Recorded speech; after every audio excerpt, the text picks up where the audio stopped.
അപ്പോൾ ഇന്നത്തെ വീഡിയോയിൽ നമ്മൾ നോക്കാൻ പോണത് ഈ കോഴികളിൽ കണ്ടുവരുന്ന ഈ കണ്ണ് വീക്കത്തിനെ പറ്റിയിട്ടാണ് എന്ന് പറയാൻ പോണത്. അപ്പോൾ അതിന് മുമ്പായിട്ട് ലൈക്ക് ബട്ടൺ നമുക്ക് അതിൽ സബ്സ്ക്രൈബ് ചെയ്യാതിരുന്നെങ്കിൽ സബ്സ്ക്രൈബ് ചെയ്യാം. അപ്പോൾ നിങ്ങളെല്ലാവരും കോഴിന് കൊടുക്കുന്ന ആൾക്കാരായിരിക്കും. അപ്പോൾ നിങ്ങൾക്ക് ഇതുപോലെ ഈ അനുഭവം ഉണ്ടായിരുന്നു, കോഴികളിലെ കണ്ണ് വീഴുന്ന ഈ ഒരു അനുഭവം. അപ്പോൾ അതുപോലെ അവർ വീട്ടിൽ അവർ ഫുഡ് എടുക്കാണ്ട് അതുപോലെ ഫുഡ് അവർ ചത്തുപോകാനാണ് പതിവ്.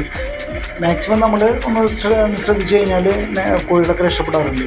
അപ്പോൾ ആദ്യം തന്നെ നിങ്ങളങ്ങനെ കാണുമ്പോൾ ആ കോഴികളെ നിങ്ങൾ ആദ്യം മാറ്റില്ല. നിങ്ങൾക്ക് ആദ്യം നിങ്ങൾ എന്താ ചെയ്യേണ്ടത് വെച്ച് കഴിഞ്ഞാൽ നമ്മുടെ മുരിങ്ങനീര് നമ്മൾ കുറച്ച് മഞ്ഞൾ അതിൽ നമ്മൾ മിക്സ് ആക്കിയിട്ട് കണ്ണിൽ നമ്മൾ ഇട്ടിച്ച് കൊടുക്കുക. അപ്പോൾ നമുക്ക് ആ കോഴികളുടെ ഈ കണ്ണ് വീക്കം മാക്സിമം മാറാറുണ്ട്. എന്നിട്ട് അതുപോലെ നമ്മൾ ഒരു ദിവസം 2 ദിവസം കൊടുത്തിട്ട് മാറിയില്ലെങ്കിൽ പിന്നെ നമ്മളപ്പോൾ അടുത്ത സ്റ്റെപ്പിലേക്ക് പോകണം. അപ്പോൾ ഞാൻ ഇതിൽ ഒരു ഫോട്ടോ കൊടുത്തിട്ടുണ്ട്. സിപ്ലോന്നൊരു മരുന്ന് ഇത് കാണാം നിങ്ങൾക്ക്. ആ മരുന്ന് നിങ്ങൾ വാങ്ങിച്ചിട്ട് അത് ഒരു 26 രൂപ ഉള്ളൂ. അത് വാങ്ങിച്ചിട്ട് നിങ്ങൾ കണ്ണിലും മൂക്കിലായിട്ട് ഓരോ തുള്ളി എത്തിച്ചു കൊടുക്കുക. അതുപോലെ നിങ്ങൾ 2 ദിവസം നിങ്ങൾ കൊടുത്തു കഴിഞ്ഞാൽ തീർച്ചയായിട്ടും നിങ്ങൾക്ക് ഈ കണ്ണ് വീക്കം നിങ്ങൾക്ക് മാറും.